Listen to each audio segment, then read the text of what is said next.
I think I won't go through my bio, it has been given.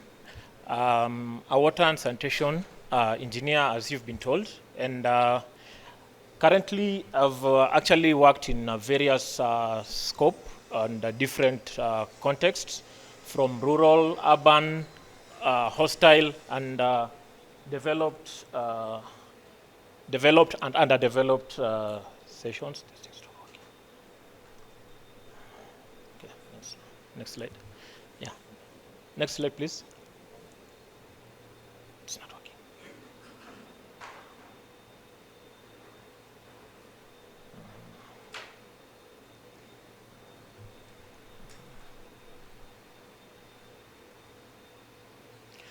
Okay, so I'll be discussing about urban resilience to water scarcity and flood control. And on this, we're generally looking at two major things. What causes issues of water scarcity and flooding within urban areas. And we're looking at majorly issues of climate variability. We're also looking at rapid urbanization within our country. And on climate, we're looking at issues of longer dry seasons, and when it rains, we're having extreme and heavier rains. And in urbanization, we're also seeing we're having a lot of pressure on infrastructure and increased expansion of informal settlements. So one of the main things that drives these two factors are urban sprawl and land use change. And we can see this increases roofs, pavements, and we're currently having our country highly becoming concrete jungles. And these are actually reducing water infiltration, and that is one of the main drivers that leads to flooding. Then we also have poor stormwater drainage management system and infrastructure, and this also leads to part of lack of adequate collection of flood water, and that leads to poor stormwater management. We're also having a lot of informal settlements sprawling up. In the morning, there's somebody who asked a question on places like Kilimani. And you can see nowadays people are talking about areas like Kilimani currently becoming modern informal settlements because of lack of adequate services. We're also looking at degradation of watersheds. We are having a lot of loss of wetlands, climate change factors like erratic rainfall, and also when it rains, we have heavy intensity. You can go to. I think this just gives part of the challenges that we all know. We have issues of informal settlements, we have funding constraints, and most of the funding constraints we have are not only on putting up the infrastructure, but once the infrastructure have been put up, we're having more challenges in issues of operations and maintenance.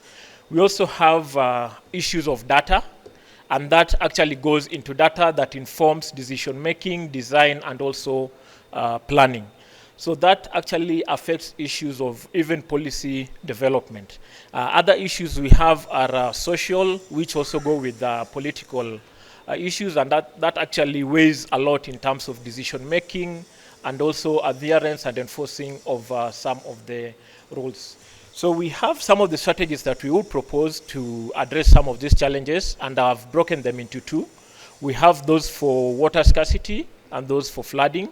And in water scarcity, we're looking at issues demand management, and this is where we're looking at how are we regulating use and supply of water, and that is where we have some of the institutions that we do have, the regulatory bodies, the measures they put there in tariffs, and also management in terms of engaging people in terms of use of water. Then we also have issues of supply diversification. We have smart water infrastructure.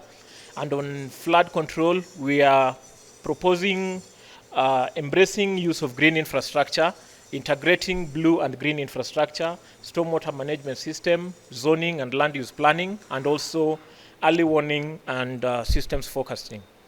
So I'll just give a high preview of a case study, and that's the Northern Collector Tunnel.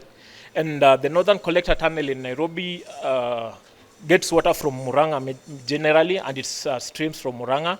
And the tunnel was designed to actually collect flood flows, and this is directed towards Ndakaini Dam, and averagely it adds additional capacity of about 120,000 cubic meters per day to the dam. In terms of resilience, the system is actually collecting high flows during rainy seasons, and also it raises the flow, that one to lead in protecting in water security, and also it protects downstream areas by reducing flooding. That's on the flood control. So one of the takeaways that we have from the Northern Talent Collector, we have the dual purpose approaches, and the dual purpose approach in this case is that the Northern Collector is actually addressing two issues. That is both the water scarcity by collecting the excess and channeling it towards water supply, and it's also doing flood control by mitigating the amount of water that goes downstream. One thing that we also learned from implementation of the Northern Collector Tunnel is the environmental and social safeguards. As you can remember, the famous issue that came during the implementation of the Northern Collector Tunnel, it was actually at some point called the Tunnel of Death. And that one was because there was the communication on the environmental impact and the social safeguards was not done at the right time, and it was not well engaging. But then later on, when it was done, people actually understood it. And then another thing that we're also learning on it is on institutional clarity on bulk assets. Currently, if you can look at the landscape around in the country, there are a lot of issues transboundary, especially within the water sector.